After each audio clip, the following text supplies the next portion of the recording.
Hello friends, আজকে mini মাছ রান্না করব। জলপুই নিয়ে নিলাম, রসুন নিয়ে নিলাম, পেঁয়াজ কুচি নিলাম, কাঁচা লঙ্কা নিলাম, ধনেপাতা নিলাম।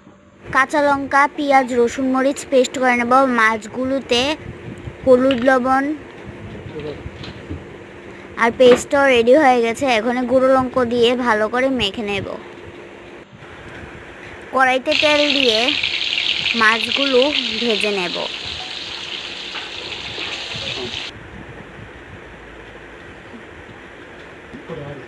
ভাজা হয়ে গেলে পেঁয়াজ কুচি আর পেস্টটাকে দিয়ে ভালো করে কষিয়ে নেব।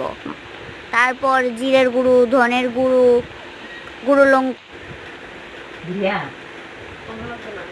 হলুদ গুঁড়ো, লবণ দিয়ে ভালো করে কষিয়ে নেব। কষানো হয়ে গেলে জলপুইগুলো দিয়ে কষিয়ে নেব ভালো করে। তারপর জল দিয়ে দেব। তারপর জলপুইগুলো সিদ্ধ হয়ে আসলে মাছগুলো দিয়ে দেব। ধনেপাতা দিয়ে নামিয়ে নেব।